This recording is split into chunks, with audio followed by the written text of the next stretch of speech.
Good morning, everyone. My name is Marga, and this is my husband, Peter Goering. We're here to share with you Sunday service, and welcome to all the guests and visitors at Expanding Light and the viewers at the internet. So hopefully one day you can make it here to Ananda too. Today's reading is from Rays of the One Light by Swami Kriyananda. Weekly commentaries on the Bible and the Bhagavad Gita. Can man see God? Truth is one and eternal. Realize oneness with it in your deathless self within. The following commentary is based on the teachings of Paramahansa Yogananda. There is a saying in chapter 1 of the Gospel of St. John that would seem to respond with definite no to the question, can man see God? The saying is, no man hath seen God at any time. The only begotten Son, which is in the bosom of the Father, he had declared him. Many great saints, however, claim to have seen God. If we ask them, can God be seen, rather than, can man see God? The answer is yes. Else those saints lied, and else the scriptures themselves lie. The point is, it is not man, this human body, these human eyes, that sees God. God can be seen only with a spiritual vision, with the eyes of the soul. As the Bhagavad Gita puts it in the 11th chapter, thou canst not see me with mortal eyes, therefore I now give thee sight divine. Behold my supreme power of yoga. With these words, Hari, the exalted Lord of yoga, revealed himself to Arjuna in his infinite form. Paramahansa Yogananda, in Autobiography of a Yogi, describes the supernal experience in words more readily comprehensible to modern minds than the poetic phraseology of the Bhagavad Gita. The chapter An Experience in Cosmic Consciousness is one of the most inspiring, beautiful in all mystical literature. There is a brief excerpt. An oceanic joy broke upon calm, endless source of my soul. The Spirit of God, I realized, is exhaustless bliss. His body is countless tissues of light. I saw the divine dispersion of rays poured from an eternal source, blazing into galaxies, transfigured with ineffable auras. Again and again, I saw the creative beams condense into constellations, then resolve into seeds of transparent flame. By rhythmic reversion, sextillion worlds passed into diaphanous luster. Fire became firmament.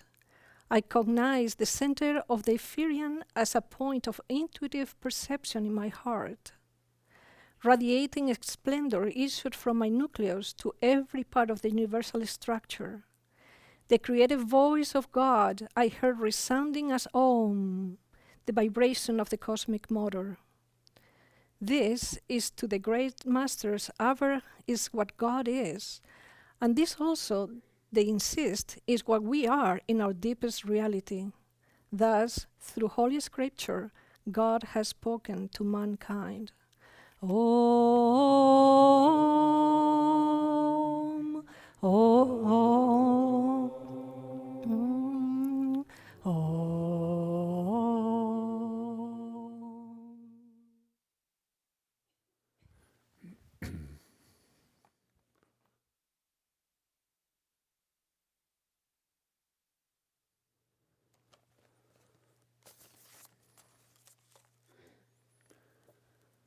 Good morning, everyone. Welcome. I'd like to start with a reading from Whispers from Eternity, Prayer Demands by Paramahansa Yogananda. All futurity danced in me the infinite rhythm. I disconnected my awareness from the little garden plot of the senses and switched it to the vast territory of the infinite. The aura of my awareness spread like dancing waves of light in the aurora borealis and embraced thy cosmic wonderland. When thus I entered that vast panorama, my awareness no longer dulled by the opiate of sensory noises, nor blindfolded by the veil of mere appearances. I stood marveling before countless streams of radiant, rushing thoughts, rippling through millennia from long dead, still living, and yet to be born civilizations. all time, past, present, future, danced its infinitude of rhythms on the stage of my all-embracing consciousness. This morning we have an incredible topic. We get to contemplate the indestructible, indescribable, unmanifested, all-pervading, incomprehensible, immutable, immeasurable, omnipresent, omniscient, and omnipotent God. It's thrilling. So we often talk about God in different aspects, and we often will put our devotion towards some form that we can actually comprehend, whether it's the Guru, whether it's Divine Mother, whether it's the deities, and that's a valid form. It's a valid form of comprehension of worship that we can tune into. But there's also a place for contemplating God in His infinite vastness, and that's what we're going to look at today. So if you remember from the teachings of Vedanta, of Yogananda, there's God is the immutable, the behind the scenes, the oneness, the one without any parallel, that just being, that then manifested this universe through the vibration of Om, the vibration, the Word was God and the Word was with God. That vibration brought forth this manifestation into existence. And then within that existence, there's still a reflection, the Christ consciousness, the Kutushta Chaitanya of God. So we see God in a triune being. And in the Christianity, it's the Father, the Son, and the Holy Ghost. In Vedanta, it's the Father is Sat, or existence. The Son is that Christ consciousness in creation behind it, or Tat. And the Holy Ghost is that vibration of Om that keeps it pervading. So we can know God in all those different manifestations. We not only go through Om to the Christ consciousness and to know the immutable God behind that. So how the heck do we do that? We practice yoga. And yoga, if you recall, from Patanjali, tells us that yoga is the neutralization of the waves of feeling. It says Jesus said in the Beatitudes that that blessed are the pure in heart, for they shall see God. So when the heart is pure, when the little vortices of consciousness, of attachment to the world, of likes and dislikes, of getting drawn out into the world, when those are neutralized, then we can see God, because that's what it is. It's within us. The Christ consciousness is within our being. And so all we have to do is to cut off this attachment that we have to the outside world. And this has been recognized throughout history. In the 10th century, there was St. Simeon, the new theologian of the 10th century, said, when the heart's feelings become purified, the soul can behold God. So when we neutralize these feelings, we can know it. And self-realization in this path, what Yogananda brought to us, self-realization is the knowing in all parts of body, mind, and soul that you are now in the possession of the kingdom of God. That you don't have to pray that it come to you, that God's omnipresence is your omnipresence, that all you need to do is improve your knowing. So it's a question of remembering. It's a question of quieting who we are to remember what it is, and that we are that infinite vastness. Yogananda said that, just think of it this way, that you're with God, the little soul or the Christ consciousness within us was within God in that immutable, unmanifested form. And then for a few short incarnations, we're in delusion, and we're not in contact with that. But our inevitable destiny is that once again, we are going to be in contact with that thing. So just focus on those, the before and the after, and not so much in the middle where we are right now. But it will come. All the saints give testimony to that. It said in the reading, did the saints lie? They said, we can see God.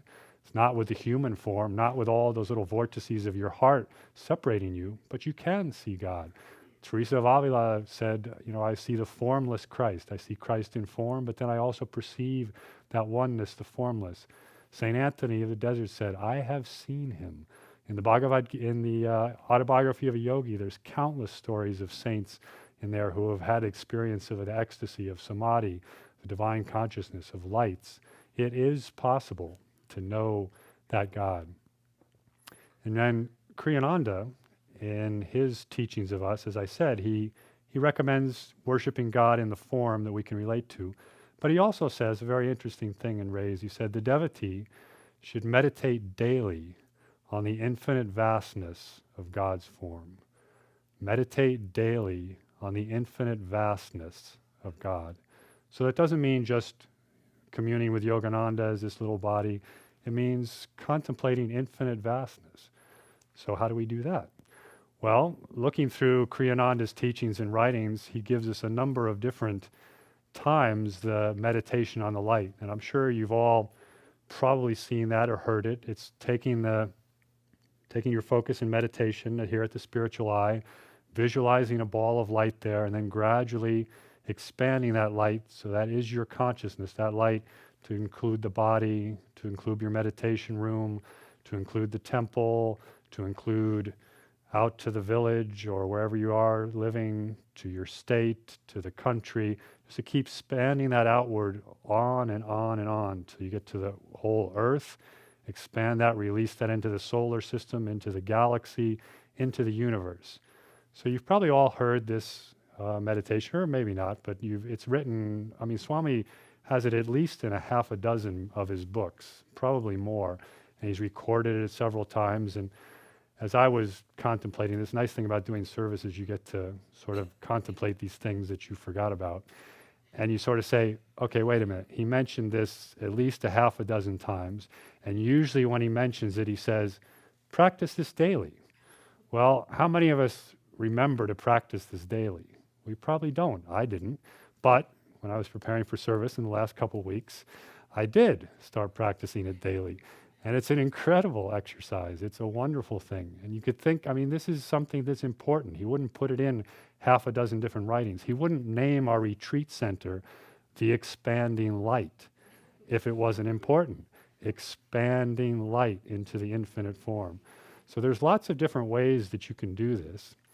And what I started thinking about is, okay, you know, I'm not a great visualizer necessarily. I'm not one of those people that just, you know, sort of spins all these things out there. So I need some help visualizing. So I started doing a little investigation about, well, what is the universe like? Because I sort of heard some things, and I got on the internet, and all these things I'm going to share with you. I'm not an astronomer, and I don't really know if all these are exactly right. I mean, maybe Biasa can tell me afterwards if I goofed it up. But in any way, it was pretty interesting. It was pretty exciting. So I want to share a little bit with you about what science has learned about the universe. Now, why are we doing this? Are we just getting off topic and trying to, you know, indulge my fantasies? No. The reason we're doing this is because we're trying to contemplate the infinite vastness. Now, why are we contemplating infinite vastness? Because our ego has us stuck in this little body and this little reality saying, yeah, I got reality under control here. You know, I live here, I got my car, I got my job, all this stuff. Well, we're going to break that down and find out, you know, we're pretty puny. Like, we're like nothing. We're like, you know, not even worth contemplating.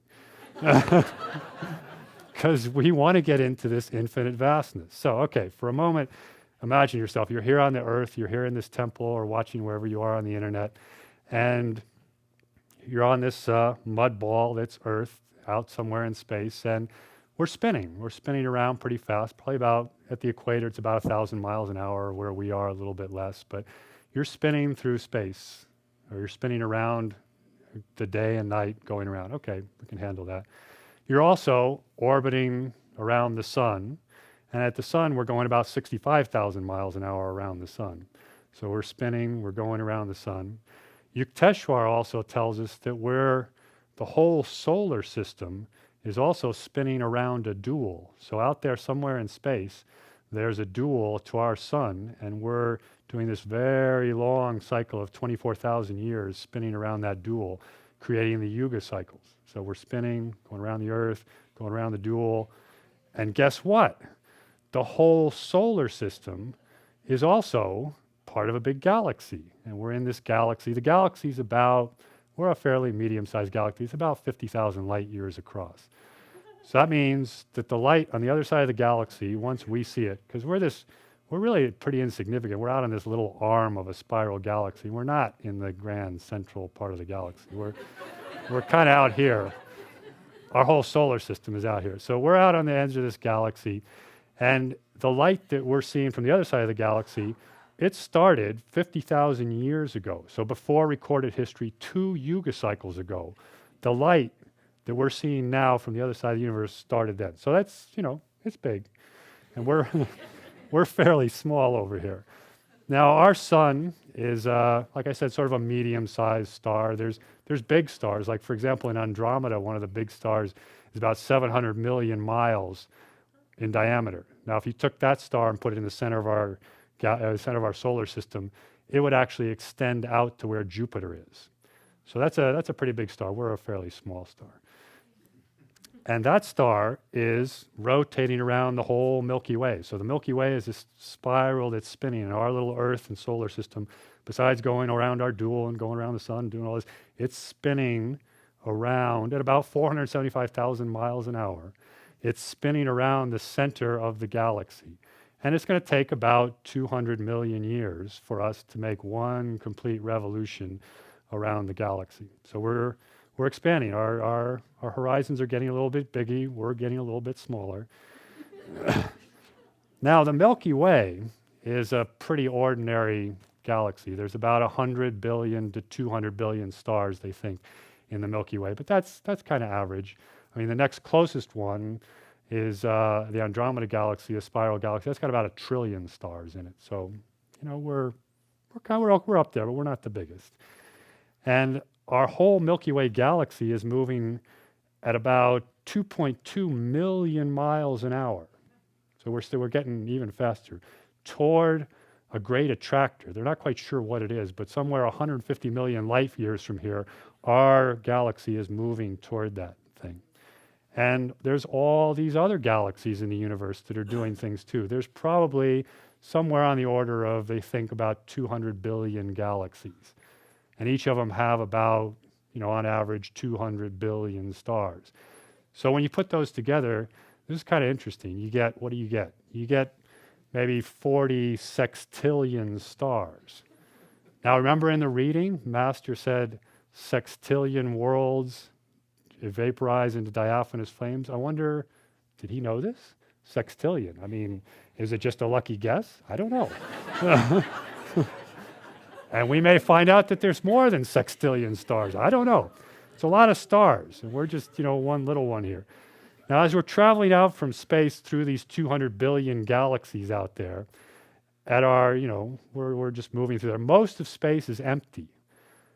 There's just nothing out there. And you get, every once in a while you'll hit a galaxy. There are some big clusters of galaxies. There's one huge cluster that's 100 billion not 100 billion, 1 billion light years across. So there's a group of galaxies 1 billion light years across. And a light year is about 6 trillion miles. So that's just one big clump of galaxies out there. And we're not in it, but we're out there with it. And as you travel through space, most of space is empty. So we're going, we've got our spinning of this, we're going around the sun, we're going this, we're going the dual, we're going back here, going around, and we got our galaxy, and there's other galaxies, and we're out there mostly empty space. If you took a building that was 20 miles wide, 20 miles long, and 20 miles high, so say we put down this huge skyscraper like right here, and it went to Nevada City and up to Donner Pass, and 20 miles up into the air. Okay, picture that volume. All the mass in the universe would be 1 grain of sand inside that building. So there's a lot of space, not much mass in the universe. Okay, now, you thought we were finished with our vastness, but we're not. There's one more thing you have to comprehend in your visualization of the infinite vastness, and that is the universe is expanding. So everywhere is pulling apart from everywhere else. So it's more like the best image that I found was it's like a big lump of dough in the oven, and it's baking. And as it bakes, it just sort of puffs up all over the place and expands. So they're like all the little galaxies are little raisins in that loaf of bread, and they're all pulling apart. Now, the universe is expanding fairly rapidly.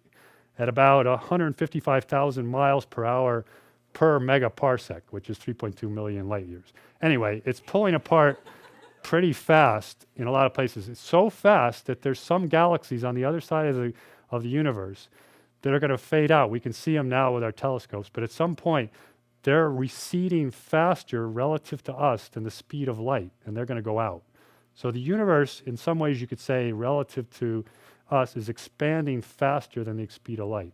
And they think it's infinite. So that's the infinite vastness that we're going to comprehend. Now there's another way that you can comprehend infinite vastness, because if you thought that was big, sextillion stars, well, think about your own body.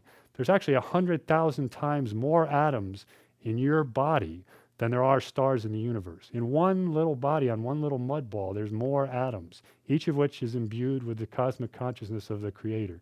And there's more than those than all the stars. So it's vast. So contemplate that in your meditations. Now, Master, that was science, tells us that. Now, Master tells us some other really interesting things about the universe, because he knows, he was one with that. And these are really cool. So, as you know, there's a day of Brahma starts, and the God, the unmanifested, comes out into manifestation. He comes through the causal world, which is the world of ideas, the astral world, and then down to the physical world. He says the astral world is hundreds of times bigger than the material world. It's like one little solid basket floating beneath a huge balloon. So remember our infinitely expanding huge vastness that we just talked about? It's a little nothing floating underneath this huge balloon of the astral world, which is then contained inside the causal world. It's amazing. Now, Master also said that there's many, many inhabited planets throughout our galaxy and throughout the universe and throughout the different worlds. Our scientists, our astronomers, started looking for planets, and the first extrasolar planet, the first planet outside our solar system, wasn't found until 1991. That our telescopes and our resolution, our ways of measuring. So we found one planet out there in 1991. So far, we're up to 347. Master says there are countless inhabited planets all around our galaxy, all around the universe. He said that this universe is teeming with life. And when we get reincarnated, we go from this life, may reincarnate at a whole nother place. We may go to another planet. So there's whole galaxies that have different forms of life. Like there's tamasic galaxies, and there's rajasic galaxies, and there's sattvic galaxies. We happen to be in a rajasic galaxy, where there's whole different variations in that. But tamasic galaxies are filled with planets that are filled with beings that are evil and dark and low, and hopefully we don't go there. We're in our rajasic galaxy, and at some point we'll get to the sattvic galaxies. Now he said that the whole universe is teeming with life. Even suns or stars have conscious beings that live within them, whose bodies are very subtle, and their breath and food is actually fiery light. So there are beings that live in the stars whose bodies and food is fiery light. He also said, just to stretch us even more, that there are some planets where the people are as tall as from the Earth to the moon, our Earth to the moon. That's how big their bodies are. Now you can imagine, to contain that, it's got to be a pretty big planet. And I don't think they have bodies that are quite like ours, but it's like, whoa.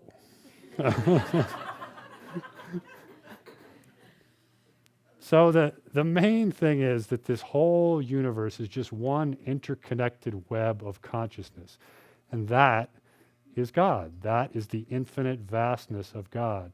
So as we're contemplating, as we're doing our meditation on expanding the light, think about some of those things and stretch yourself. I mean, again, get out of this little ego consciousness. If you think what you're having for breakfast and what your job is doing and what this lifetime is important, forget it. Contemplate the infinite vastness. And it's like it's not even on the same scale. So forget it and contemplate that, move into it. Now, the one thing that's very, very important is that throughout the universe, Swami says in the Gita commentaries that the Sanatan Dharma, the finding of God, is the same throughout the entire universe.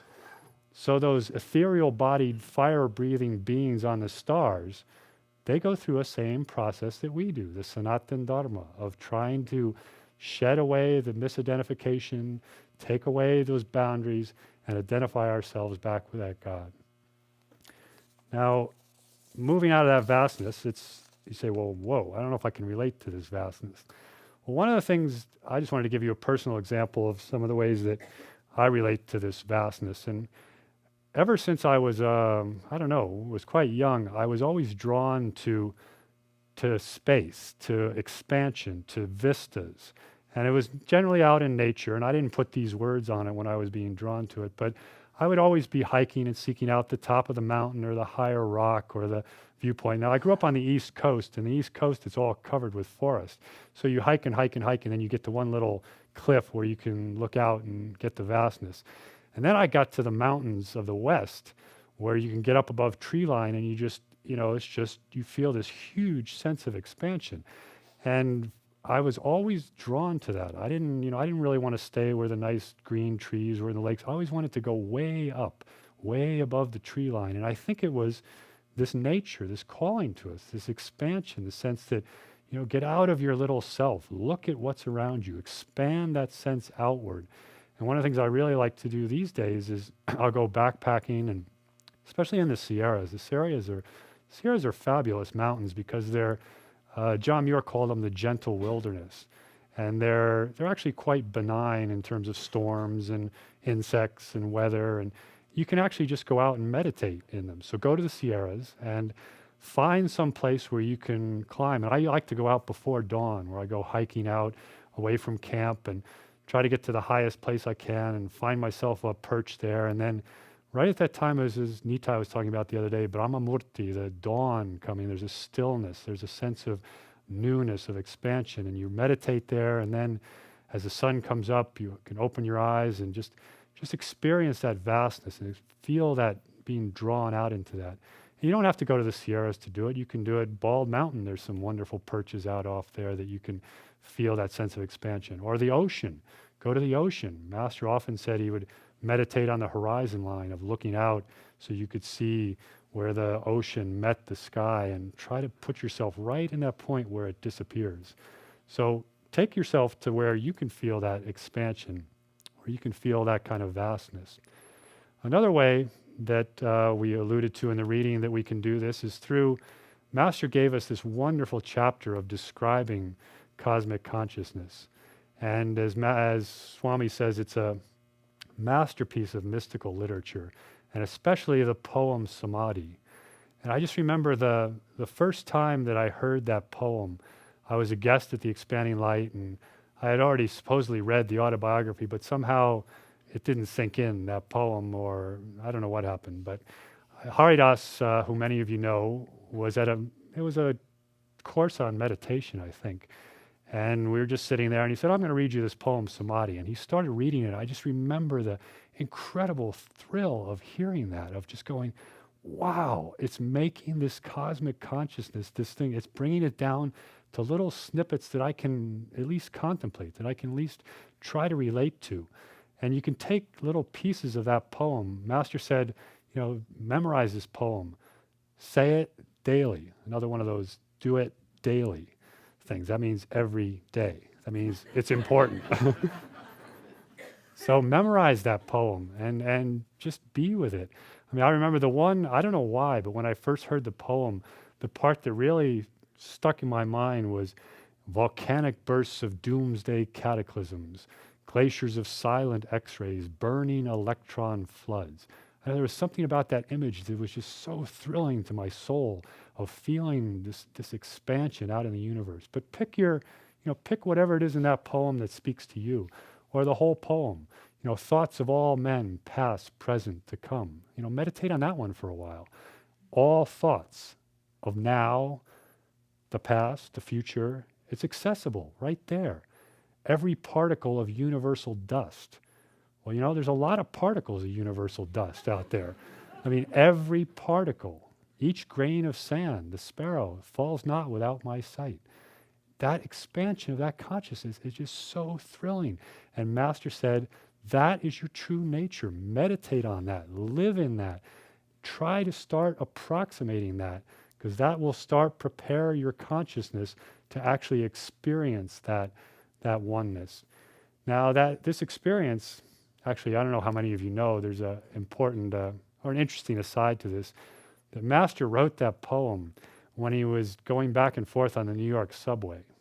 So he said he bought a ticket, got on the subway, and rode back and forth all day long. And he said, yeah, nobody asked for my ticket. And he kind of chuckled. He said, well, nobody even really saw me. But he was sitting there on the New York subway, which isn't part of the biggest sattva galaxy in the world. And he was writing this poem. Now, why was he writing on the New York subway? There's two reasons I could think of, which I don't really know what the answer is. But one is because he wanted to show us that it didn't matter where you were, that the Samadhi was inside, that you could reach that place of consciousness without any trouble. The other thing I think maybe is that why is it that there's so few saints have written as eloquently about that experience of ecstasy, of cosmic consciousness? I mean, that's the definition of a saint. They've experienced Samadhi, they've experienced that cosmic consciousness. How come they haven't written about it so much?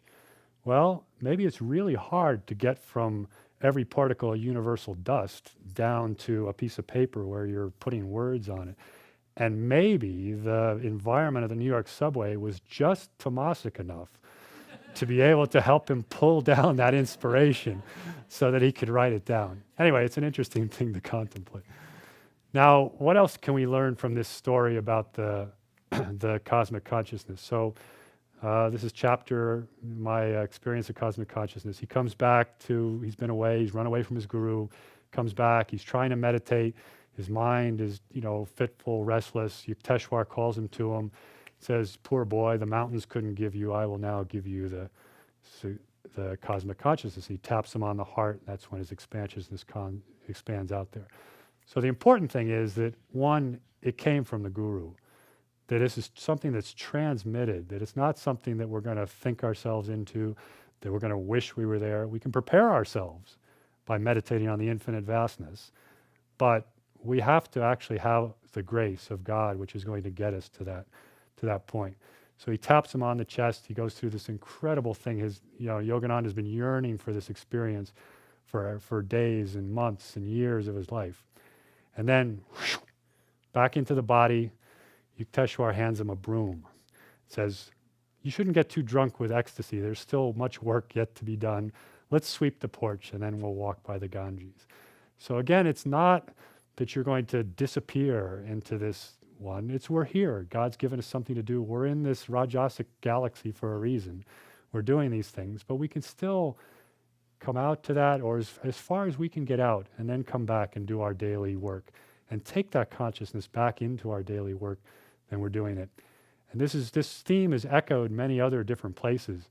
There's a great story of Dr. Lewis was Master's foremost disciple, or one of his first disciple, not his foremost, a Bostonian dentist, and he read all about Samadhi, and he kept pestering Master. He said, give me experience of Samadhi, give me experience of Samadhi, give me experience of Samadhi. And Master would put him off, and then finally one day he turned to him, looked him straight in the eye, and he said, if I gave it to you, could you take it? And Dr. Lewis just went, whoa. Okay, I think I better go do some meditation on the infinite vastness. I'm not quite ready for that. And it's the nervous system has to get ready through the practices of yoga, through all our practices. We have to purify and refine ourselves to the point where we can be ready for that.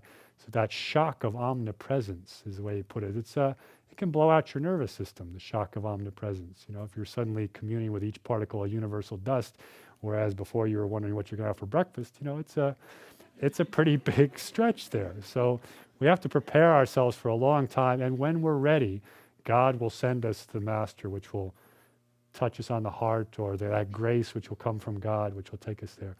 In the Bhagavad Gita, same thing. And this is another one I want to point out to you, the chapter 11, the divine revelation of Krishna's form. It's an incredible chapter. Just read that one. It's like the poem Samadhi. Especially Swami has given us a translation in the essence of the Bhagavad Gita that he said, I've long wanted to put this in poetic form and to modernize it a little bit. So he did a very loose translation of it, but it's a beautiful poem of describing cosmic consciousness. So here Krishna reveals his cosmic form to Arjuna. But how did he do it? He had to give Arjuna sight divine. He touched him and said, okay, now you can behold my infinite form. That's another beautiful, beautiful one to read, to take parts of that, to take the images of that in there and take that into your meditation and decide how you wanted to do with that, or how you were going to make that your own. So what I want to end with is just, okay, we've got, this infinite vastness. We're going to contemplate this daily, and we're going to do the best we can to prepare our consciousness and keep doing all our other yoga practices, because we're trying to neutralize those waves of feeling here to make us ready for this knowing of this cosmic consciousness.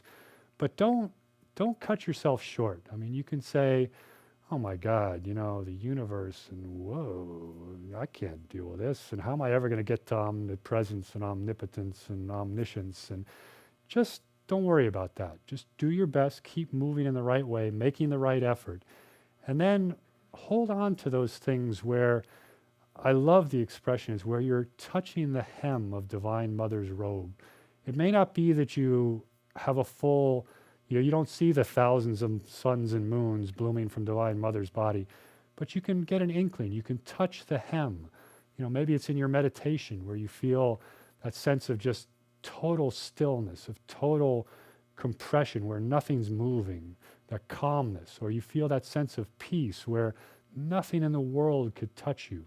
Or you're chanting and you feel a welling up in your heart, or this incredible sense of love, and tears come to your eyes.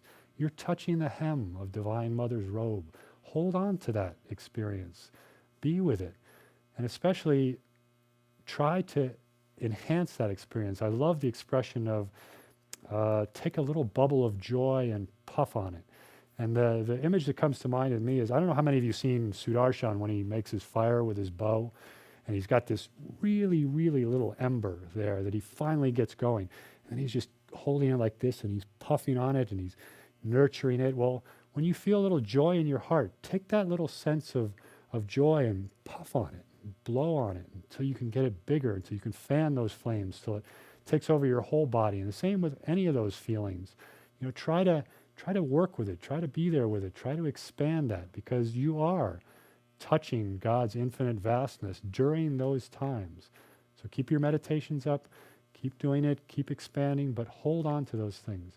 And I want to close with the very end stanza from the Bhagavad Gita, chapter 11. So this is chapter 11 where he revealed his infinite form to Arjuna. And he went through all these things, and Arjuna was terrified. He said, oh, please come back, let me see the Krishna I know. And they went through this whole thing. The very last stanza is his advice to Krishna after he's shown him this cosmic form. It says, he who serves me alone, who makes me his only goal, who lovingly surrenders every thought of I to me, who releases all attachment to aught else, and who, beholding me in all, bears no ill will toward anyone. He, O Arjuna, enters my vast being.